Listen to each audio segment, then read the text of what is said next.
Hello and magandang araw po sa inyong lahat. It's another Learning Bites from the City Human Resources Development Office. And this is Nurse Sachi. In line with the celebration ng Nutrition Month this July, pag-uusapan po natin kung paano makakatulong ang tamang pagkain sa ating kalusugan at trabaho bilang mga lingkod bayan. Sabi nga po ng Department of Health at Civil Service Commission, a healthy employee is a productive employee. So, alamin po natin yung basics ng nutrition, but this time in a practical way para mas mai apply po natin. Aminin natin, food is life, lalong-lalo na kapag lunch break na at nag-uunahan na papunta sa karinderya. Pero, ang tanong, life nga ba yung food mo or it's slowly killing you softly? Kaya ngayong araw, para sa ating Nutrition 101, babalikan natin kung ano nga ba talaga yung tamang nutrisyon and bakit ito mahalaga sa trabaho. Ganon din, titignan natin kung ano yung mga wrong habits and we will provide you quick, healthy alternatives and kung paano natin ito masasabuhay kahit sobrang busy natin. So, ano nga bang nutrisyon? Nutrition means giving your body the right kinds of food and nutrients para ito ay lumakas, mag-function ng maayos, at lumaban sa sakit. So, nutrition is the fuel that your body needs para gumana ng maayos. So, kung isipin mo sa sasakyan, parang gasolina yan. So, kung tama yung laman ng tank, suwabe yung takbo.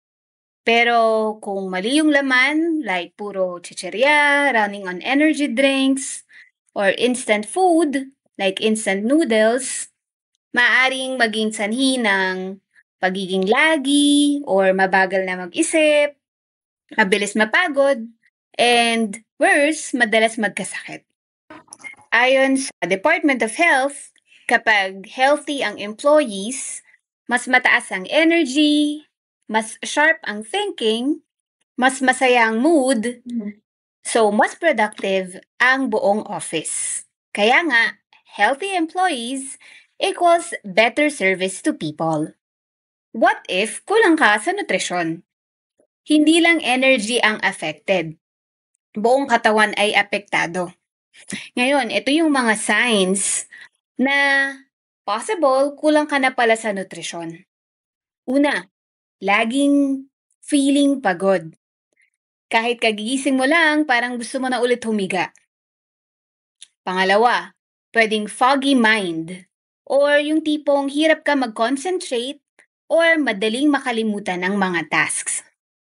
Ngayon, kapag lagi namang sumasakit ang tiyan or constipated, pwedeng signs na yan ng poor digestion.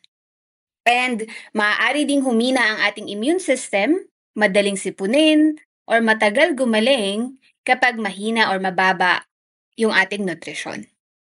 Ang pagiging irritable, anxious, or minsan feeling down for no reason, or yung mood swings, and low productivity, like hindi makasabay sa trabaho or madaling ma-burnout, are all signs na kulang ka na sa nutrisyon.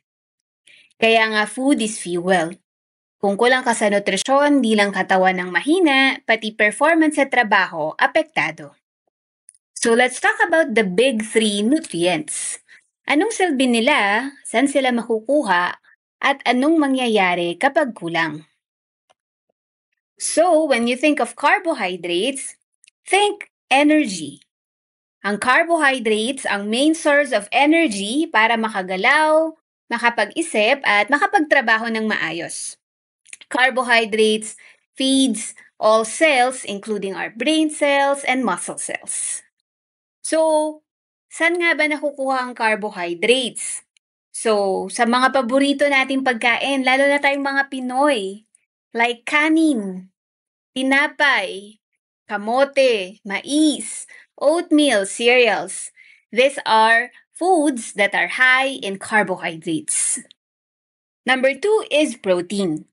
When you think of protein, think of growth and repair. Ang protein ang tumutulong para madaling mag-repair yung mga tissues, lalong-lalo na after stress or pagod. Ang protein din ang tumutulong para sa immune system para hindi tayo madaling magkasakit, and mahalaga ang protein sa growth and maintenance. So ano naman ang mga pagkain na high in protein? So makukuha natin ito sa manok, itlog, matatabang isda katulad ng salmon at tuna, and mga legumes katulad ng tokwa at beans. These are all good source of protein. Pangatlo ay ang healthy fats. Ito naman ay nakakatulong sa brain function at memory. And it also helps regulate yung hormones and absorption ng vitamins. Fats are also great source of long-term energy. Ang avocado, fatty fish like tuna or sardines, nuts at mga iba-ibang klase ng mani, olive oil and coconut oil are all good source of healthy fats. Now remember, a balanced diet is when you eat the right amount and the right kind of food from different food groups. So hindi naman ito ibig sabihin na puro kanin at puro protein or meat na lang yung kakainin mo. So it should be balanced para makuha mo ng katawan mo ang energy, vitamins, minerals, and protection na kailangan nito araw-araw. So hindi lang basta busog, dapat nourished. Ngayon, para hindi ka na malito, pinadali na ng Department of Health ang paraan kung paano natin i-apply na magkaroon ng balanced diet by having a balanced plate. So, gamitin natin ang pinggang Pinoy bilang gabay.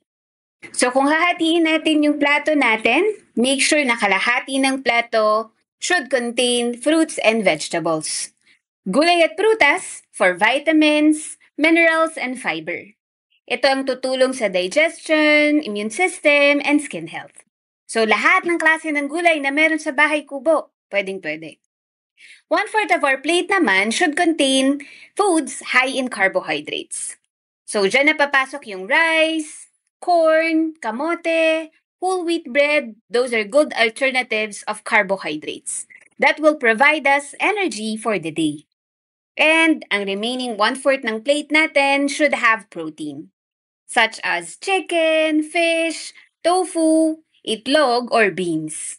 Ito naman ang tutulong again for muscle repair and body functions. Kadalasan, marami tayong mga pagkakamali pagdating sa pagpili ng pagkain habang nasa trabaho. Kaya alamin natin kung ano yung mga pwede nating gawin para maayos to. Hindi naman kailangan maging nutritionist. Kailangan lang aware ka. Usual mistake. Number 1, skipping breakfast. Karamihan sa atin nagmamadali na and hindi na kumakain. This would cause for us na bumaba yung energy level sa umaga. And mas prone ka din sa overeating kapag lunch. And mahina din ang focus at productivity. Kaya ang solusyon, simple baon ideas. Like boiled egg, banana, or oats. And prepare the night before para grab and go. Kaya kahit light lang, importante is meron. Usual mistake number 2, eating too much instant noodles, canned goods, and processed food. Karamihan sa atin, ito ang pinipili dahil madali, mabilis lutuin, and mura. Pero bakit nga ba mali na ito ay palagi nating kainin? Kasi karamihan sa mga ito ay mataas sa sodium, na maaring maging sanhi ng pagtaas ng blood pressure. Madalas, meron silang trans fats or yung bad fats, and kulang sa real nutrients. So, ang solusyon, dagdagan ng gulay or itlog kung wala ng choice, and i-limit to once a week, and hindi daily. Another usual mistake is ang pag-inom ng soft drinks and sugary drinks every day. Pampagising kasi ito eh. Bakit nga ba mali? Kasi ang mga inumin na ito are high in sugar and usually they are empty calories. Ibig sabihin, walang nutrisyon at all. Maaari rin itong makadiin sa blood sugar and magkaroon ng tinatawag na energy crash. Ito rin ay sanhi para magkaroon ka ng risk for diabetes and obesity. So ang solusyon, water, tubig, and more tubig. You can also try infused water with lemon and cucumber. And mas maganda pa rin yung buko or fresh juice as alternatives. So as we end, ito yung mga healthy habits that you can start today. Huwag kalimutang uminom ng 8 baso ng tubig bawat araw. You can set an alarm or use a reusable water bottle para paalala. Stand or stretch every hour. Kahit 2-minute standing break lang, nakaka-relieve yan ng back pain and stress. Prutas for merienda, hindi chichirya. Banana, apple, mabilis, mura at masustansya. And magbaon over fast food. Mas tipid, mas balance, and mas kontrolado ang ingredients. Ang goal, hindi lang basta survive sa trabaho, kundi thrive bilang healthy at happy na lingkod bayan. And as we celebrate this Nutrition Month, may we be reminded that good nutrition is not just a personal choice. It is a responsibility that we carry for ourselves, our families, and the people we serve. Remember, a healthy body fuels a sound mind, and both are essential in delivering excellent public service. So, let's take small, intentional steps toward better habits, starting with what's on our plate. So muli po, from City Human Resource Development Office ng Binyan and Nurse Sachi, Happy Nutrition Month to everyone.